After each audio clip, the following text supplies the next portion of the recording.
Hello, you are welcome back. My name is Adiola and you are welcome to Ola Books International, where all I do is books. So today I will continue reading from where I stopped in the last video. So far I have read 2 chapters of Chinua Achebe's Things Fall Apart, and today I will read chapter 3. So if you would like to listen to me or watch me read chapter 1 and 2, I have linked the videos in the description below. Also, if you need help with publishing your books, you can send me an email at olabooksinternational@gmail.com. I'm an author, I'm a publisher, and my email is right there on the screen, and it is also in the description below where you can get in touch. All right, and today I will continue reading as I have said, but before I go into reading, I quickly want to mention something really important. May is Mental Health Awareness Month. Okay, so I can overemphasize the need for people to read more. Okay, and study has shown that reading for 6 minutes, only 6 minutes in one day consistently, has a way of making your brain function even more than it has been functioning. Okay, so don't get me wrong. This is what I'm saying. It helps your mental acuity. Okay, it helps to improve everything about you. So reading is really good for you. And if you really do not have time to read, join us every Friday on this channel as I come with different books or one book, and I read and you can read along with me. All right, so let's go into Chinua Achebe's Things Fall Apart, chapter 3. Stay with me, don't go nowhere.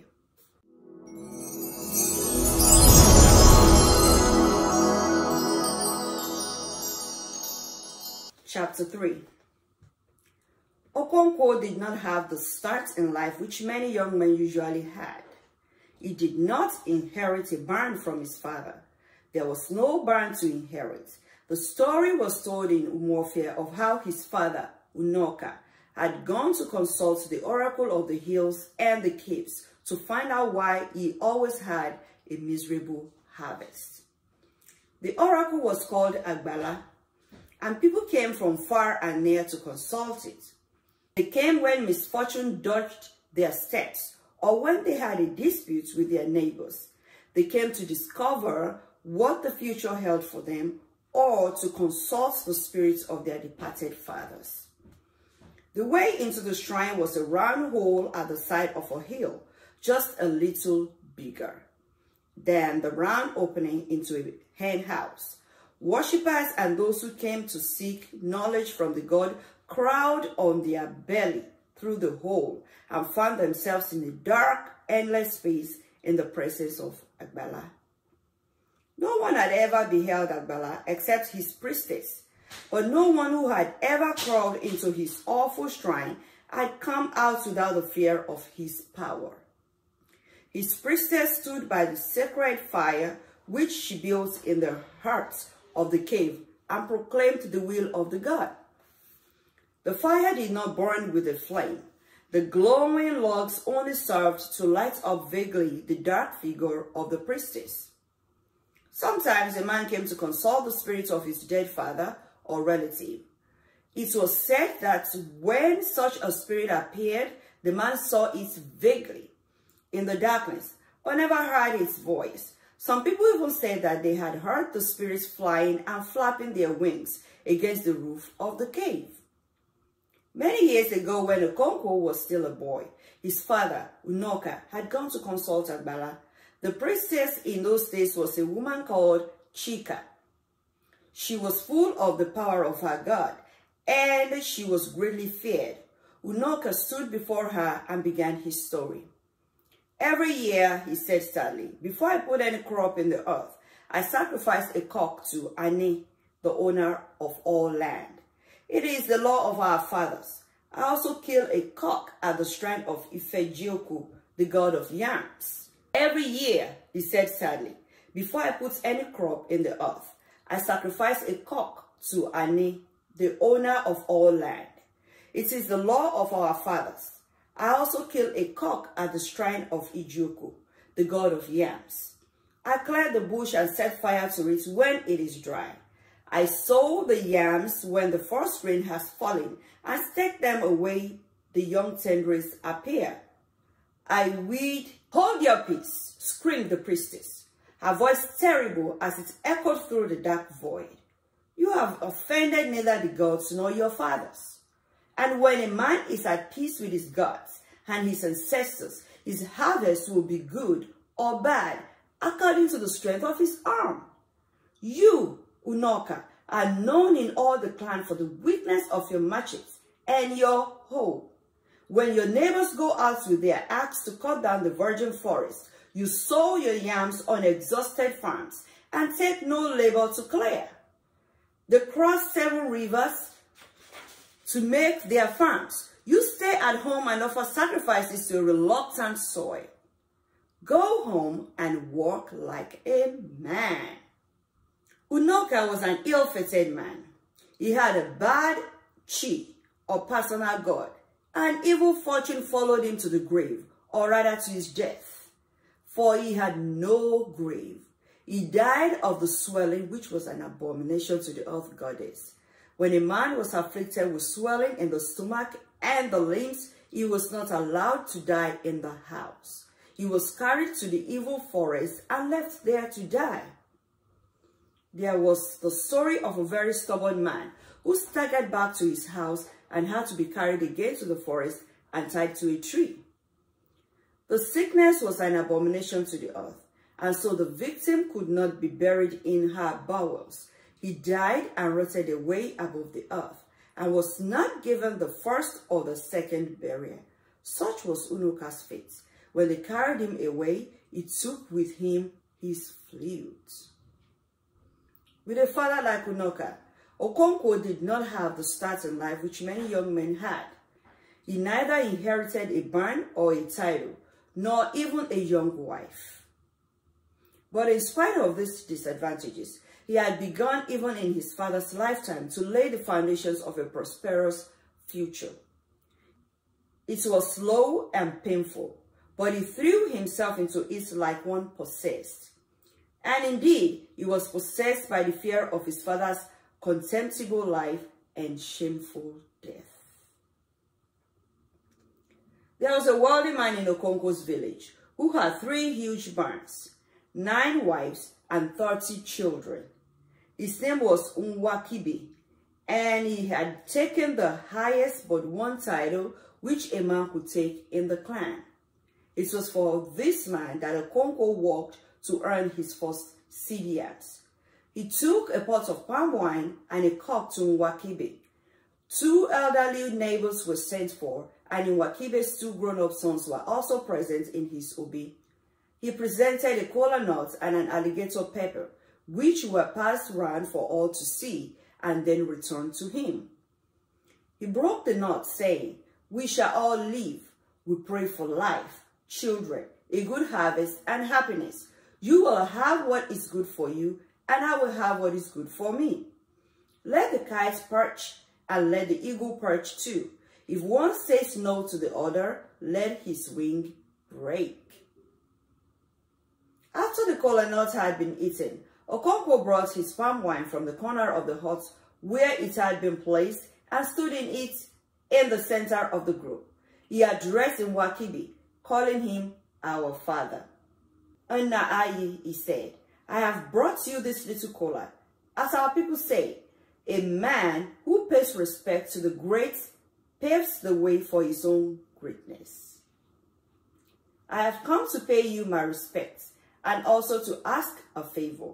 But let us drink the wine first." Everybody thanked Okonkwo, and the neighbors brought out their drinking horns from the goatskin bags they carried. Achebe brought down his own horn, which was fastened to his rafters. The younger of his sons, who was also the youngest man in the group, moved to the center, raised the pot on his left knee, and began to pour out the wine. The first cup went to Okonkwo, who must taste his wine before anyone else. Then the group drank, beginning with the eldest man. When everyone had drunk 2 or 3 horns, Achebe sent for his wives. Some of them were not at home, and only 4 came. Is Anansi not in? He asked them. They said she was coming. Anansi was the first wife, and the others could not drink before her, and so they stood waiting. Anansi was a middle-aged woman, tall and strongly built. There was authority in her bearing, and she looked every inch the ruler of the womenfolk in a large and prosperous family. She wore the anklets of her husband's titles, which the first wife alone could wear. She walked up to her husband and accepted a horn from him. She then went down on one knee, drank a little, and handed back the horn. She rose, called him by his name, and went back to her hut. The other wives drank in the same way, in their proper order, and went away. The men then continued their drinking and talking. Ogbuefi Idigo was talking about the palm wine tapper, Obiako, who suddenly gave up his trade. There must be something behind it, he said, wiping the foam of wine from his mustache with the back of his left hand. There must be a reason for it. A toad does not run in the daytime for nothing.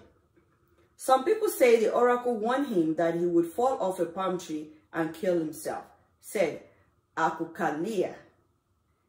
Obiako has always been a strange one, said Inwakibi. I have heard that many years ago. When his father had not been dead very long, he had gone to consult the oracle. The oracle said to him, your dead father wants you to sacrifice a goat to him. Do you know what he told the oracle? He said, ask my dead father if he ever had a fowl when he was alive. Everybody laughed heartily, except Okonkwo, who laughed uneasily because, as the saying goes, an old woman is always uneasy when dry bones are mentioned in a proverb. Okonkwo remembered his own father. At last, the young man who was pouring out the wine held up half a horn of the thick white dregs and said, what we are eating is finished. We have seen it, the others replied. Who will drink the dregs? He asked.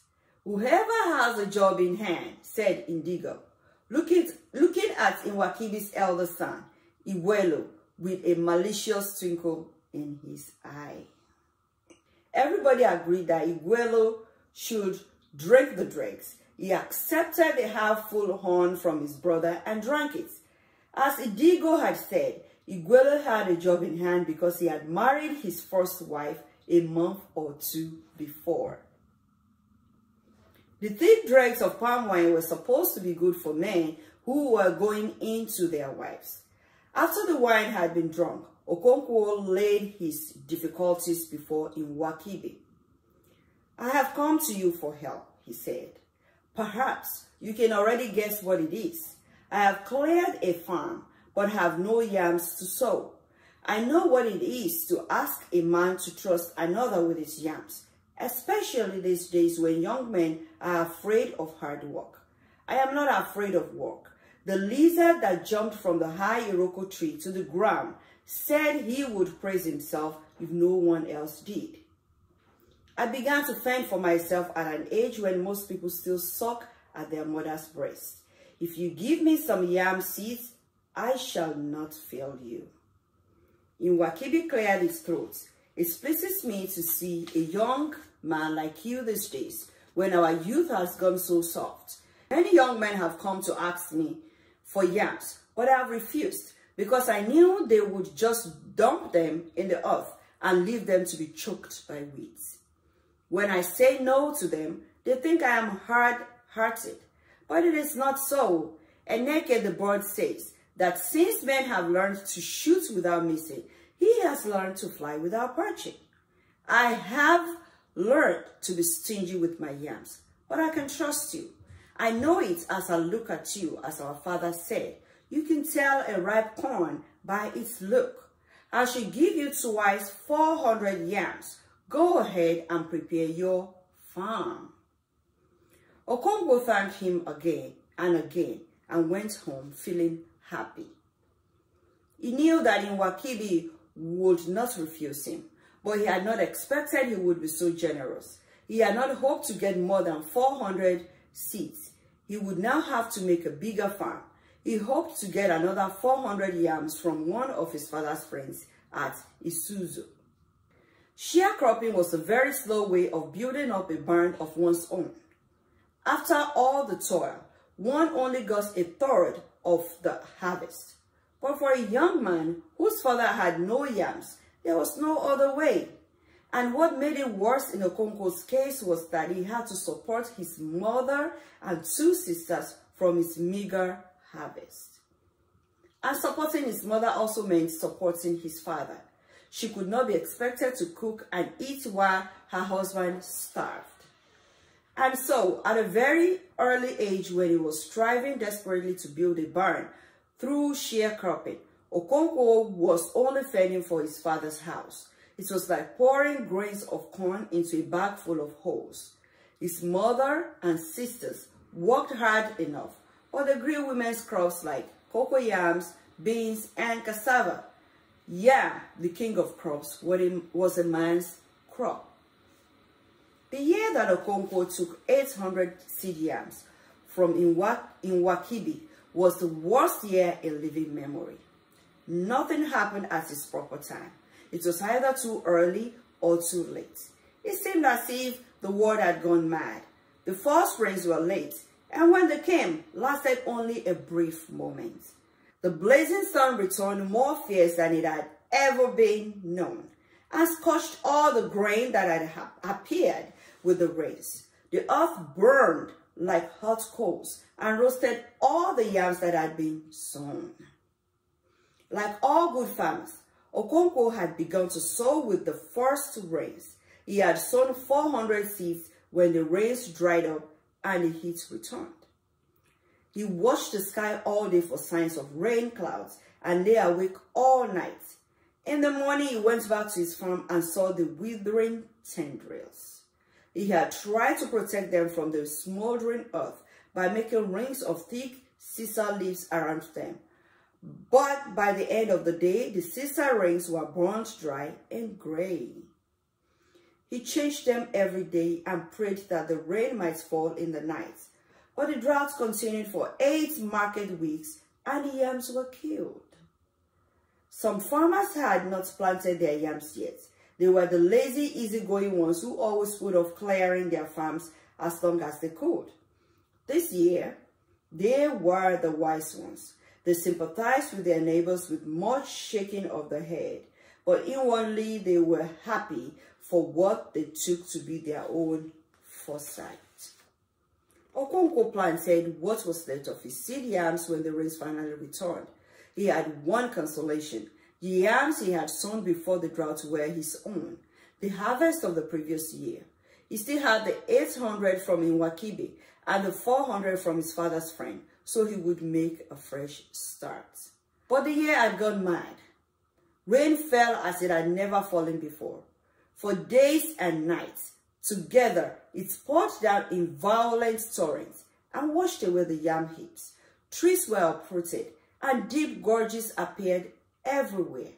Then the rain became less violent, but it went from day to day without a pause.